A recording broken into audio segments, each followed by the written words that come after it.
Jika kalian ingin mengetahui rahasia alam semesta, maka kalian harus mempelajari ilmu ini. Kata orang tua di peradaban kuno, juga kata orang-orang tua di zaman sekarang yang masih memegang erat spiritualitas Nusantara, mereka kerap mengatakan bahwa nanti jika kita mulai tercerahkan, maka ilmu pengetahuan dan rahasia alam semesta akan terbuka sendirinya dan kita akan mulai memahaminya.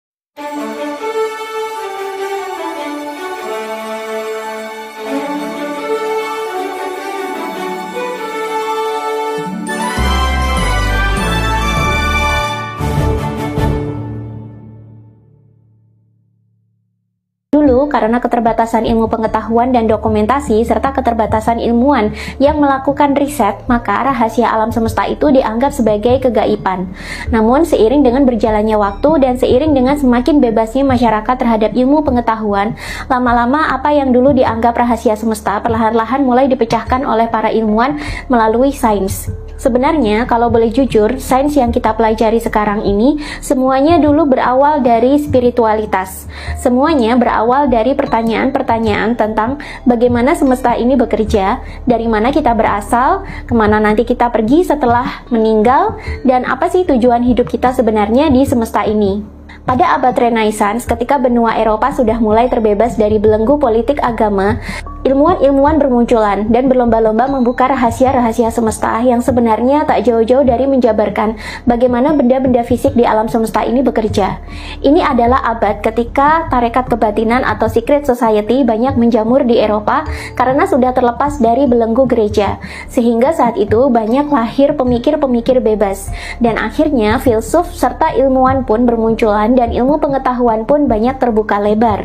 Jauh sebelumnya, ketika Eropa masih berada di abad ke-8, dunia Arab atau Islam sudah lebih dulu mendahului penemuan-penemuan di bidang sains, yakni di sekitar abad 8 sampai 13 Masehi.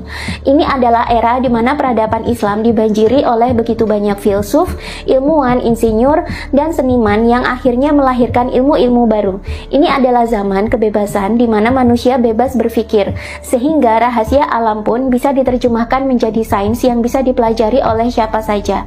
Di zaman ini pula lah lahir Al-Kindi, Al-Farabi, Ibnu Sina, dan Al-Khwarizmi yang termasyhur di bidang matematika, fisika, geometri, dan kimia. Dari sejarah peradaban Islam dan Kristen ini bisa dilihat bahwa di era ketika para pemikir bebas diberikan keleluasaan, di era ketika para filsuf diizinkan berkarya, maka di daerah itu akan tumbuh begitu banyak ilmu pengetahuan, dan mekanisme alam yang dulu dianggap gaib atau rahasia juga akhirnya ikut terpecahkan dan menjadi ilmu pengetahuan yang bisa dikonsumsi masyarakat. Dalam buku sejarah dunia yang disembunyikan ini juga diceritakan bahwa sebenarnya para ilmuwan di zaman Renaissance dan abad kejayaan Islam tersebut juga tergolong ke dalam manusia-manusia intuitif yang berkesadaran cukup tinggi. Mereka adalah manusia yang mata ketiganya terhubung dengan dunia rohani, sehingga pengetahuan alam semesta dari dimensi yang lebih tinggi ini bisa mereka tangkap sebagai ilham atau ide, sehingga ini menjadi karya besar atau penemuan besar mereka. Itulah kenapa teori-teori atau hasil karya yang bersumber dari ide, wahyu, intuisi, atau ilham yang didapat dalam kondisi transendental ini cenderung menjadi masterpiece dan bertahan hingga berabad-abad lamanya. Tak sedikit para ilmuwan ini akhirnya berhasil memecahkan teori-teori mereka dengan bermodalkan intuisi atau ilham yang mereka dapatkan dari alam rohani. Bahkan bisa jadi, ilham yang kita dapatkan secara tiba-tiba pun sebenarnya adalah bentuk komunikasi makhluk rohani dalam membimbing kita. Sampai sekarang pun, upaya membuka rahasia-rahasia semesta masih tetap dilakukan, dan sebenarnya ilmu pengetahuan atau sains dibentuk supaya kita bisa mempelajari rahasia alam semesta ini. Fritjof Capra dalam bukunya The Tao of Physics sendiri menjelaskan, jika kita mau mempelajari rahasia alam, sebenarnya kita bisa mempelajari ilmu fisika. Karena fisika sendiri memiliki dua cabang ilmu yang sama-sama menjelaskan bagaimana cara semesta ini bekerja, baik secara fisik maupun metafisiknya. Dalam fisika klasik, hukum-hukum fisika diterapkan untuk mempelajari mekanika benda-benda fisik di dimensi ketiga 3D kita. Ini menyangkut dengan fisika Newtonian, hukum termodinamika, dan teori relativitas. Sedangkan seiring dengan ditemukannya teori fisika kuantum di awal abad 20 silam, ini mengawali terbukanya penjelasan mengenai dunia metafisika. Jadi semakin lama apa yang dulu dianggap gaib oleh orang-orang sepuh kini perlahan-lahan mulai terbuka penjelasan ilmiahnya. Padahal menurut orang sepuh zaman dulu, terbukanya rahasia alam semesta yang sering diidentikan dengan terbukanya tabir gaib semesta juga biasanya hanya bisa terjadi pada orang-orang dengan tingkat spiritual tertentu saja. Tapi para filsuf dan ilmuwan ini pada akhirnya berhasil menerjemahkan rahasia semesta ini menjadi teori-teori baru. Mereka juga termasuk ke dalam golongan orang-orang yang memiliki kesadaran yang sangat tinggi. Dan rahasia alam semesta suatu saat akan menjadi tidak rahasia lagi karena sudah bisa dijelaskan secara sains.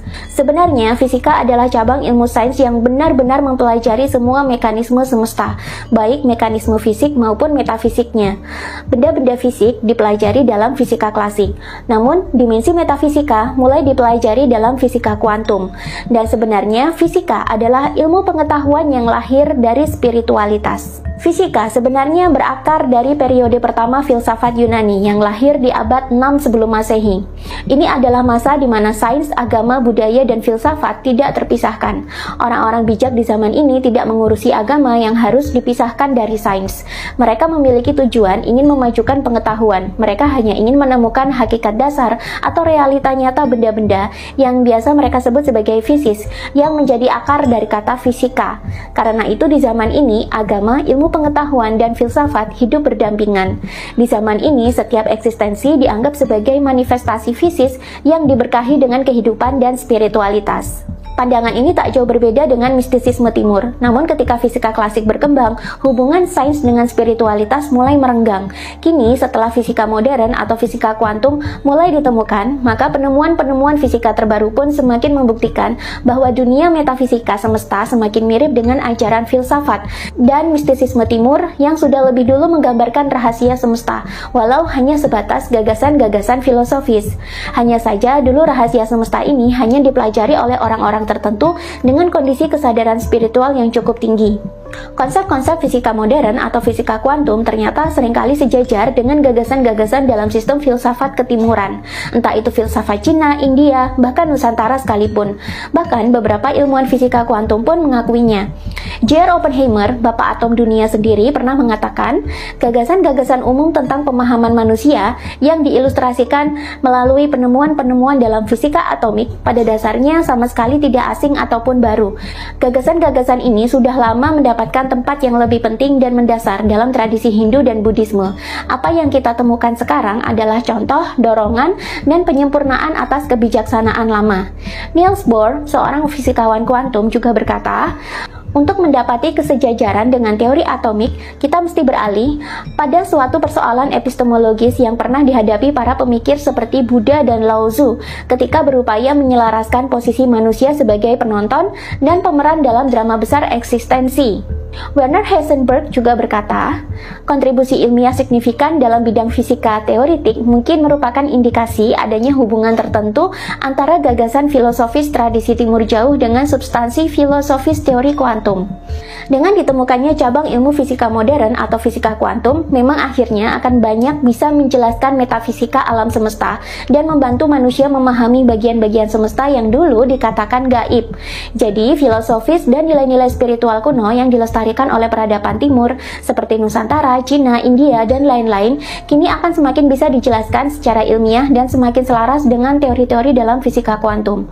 Saat ini, nyaris tidak satupun industri yang tidak memanfaatkan hasil riset fisika atom atau kuantum. Bahkan sudah dimanfaatkan dalam dunia politik dan industri pertahanan, seperti bom atom saat Perang Dunia Kedua contohnya. Bahkan pembangkit listrik tenaga nuklir pun sudah ada dan bekerja berdasarkan hukum-hukum fisika kuantum ini. Komunikasi antariksa antara satelit NASA di luar angkasa dengan bumi pun juga menggunakan teknologi dari fisika kuantum.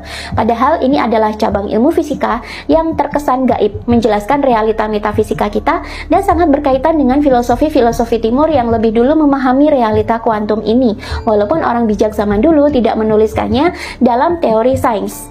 Mereka memahami hakikatnya namun tidak mampu menuliskannya menjadi teori. Sekarang, hakikat dan teorinya sama-sama ditulis.